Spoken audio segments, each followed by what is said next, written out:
शरीर एक बहुत कॉम्प्लेक्स लेकिन नेचुरल सिस्टम है जो हर महीने खुद को बैलेंस करने की कोशिश करता है। इस प्रक्रिया में शरीर के अंदर सबसे पहले एक परत तैयार होती है जिसे यूट्रस लाइनिंग कहा जाता है और इसका काम होता है कि अगर प्रेगनेंसी हो जाए तो उस प्रेगनेंसी को सपोर्ट किया जा सके। लेकिन जब प्रेगनेंसी नहीं होती है तो शरीर धीरे धीरे उस परत को बाहर निकाल देता है और इसी नेचुरल प्रोसेस को हम पीरियड्स कहते हैं। इस दौरान शरीर के अंदर बहुत सारे बदलाव होते हैं। सबसे पहले हार्मोन बदलते हैं जो हमारे मूड, एनर्जी और फिजिकल फीलिंग्स को डायरेक्टली इन्फ्लुएंस करते हैं। इसलिए इस समय किसी को थकान ज़्यादा लग सकती है, किसी को इमोशनल सेंसिटिविटी बढ़ सकती है और किसी को फिजिकल डिस्कम्फर्ट महसूस हो सकता है। और यह सब कम्प्लीटली नॉर्मल बायोलॉजिकल रिस्पॉन्स है। यूट्रस इस समय एक्टिवली कॉन्ट्रैक्ट करता है ताकि ब्लड बाहर निकल सके और इसी वजह से पेट में क्रैम्प्स या हल्का दर्द महसूस हो सकता है। और यह दर्द हर व्यक्ति में अलग अलग इंटेंसिटी का हो सकता है, किसी को ज़्यादा किसी को कम, और ये पूरी तरह बॉडी केमिस्ट्री पर डिपेंड करता है। अब जब हम इस बायोलॉजिकल प्रोसेस को समझ लेते हैं तो अगला सवाल नेचुरली आता है कि क्या इसमें शारीरिक नज़दीकी संभव है। और इसका साइंटिफिक आंसर ये है कि फिजिकली ये पॉसिबल होता है, लेकिन यह पॉसिबल का मतलब सूटेबल या कंफर्टेबल नहीं होता है, क्योंकि हर व्यक्ति का एक्सपीरियंस अलग होता है और हर बॉडी अलग तरीके से रिएक्ट करती है। कुछ लोगों के लिए यह टाइम कम्प्लीटली नॉर्मल हो सकता है, लेकिन कुछ लोगों के लिए ये अनकंफर्टेबल या सेंसिटिव हो सकता है और इसलिए इसे किसी यूनिवर्सल रूल की तरह नहीं देखा जा सकता। यह पूरी तरह पर्सनल कंफर्ट, फिजिकल कंडीशन और म्यूचुअल अंडरस्टैंडिंग पर डिपेंड करता है।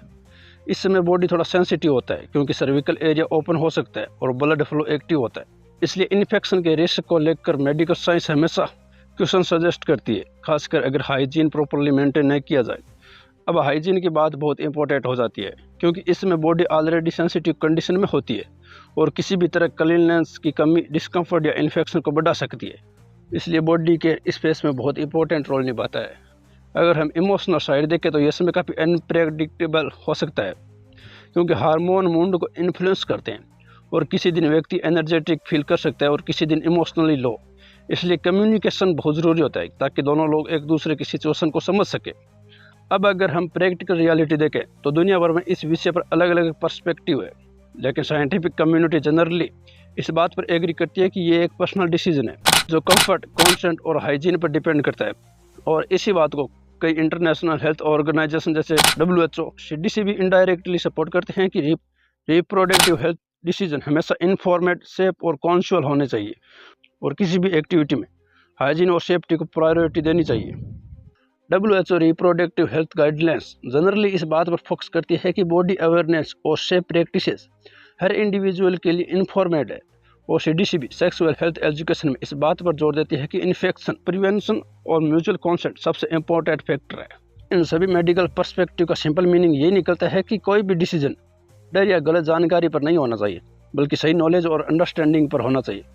अगर हम पूरे टॉपिक को समराइज करें तो पीरियड एक कम्प्लीटली नेचुरल बायोलॉजिकल प्रोसेस है और इस दौरान किसी भी पर्सनल डिसीजन में सबसे इम्पोर्टेंट चीज़ होती है अंडरस्टैंडिंग, कंफर्ट, हाइजीन और म्यूचुअल रिस्पेक्ट। क्योंकि जब ये चार चीज़ें होती है तो कोई भी सिचुएशन सेफ और बैलेंस्ड बनती है।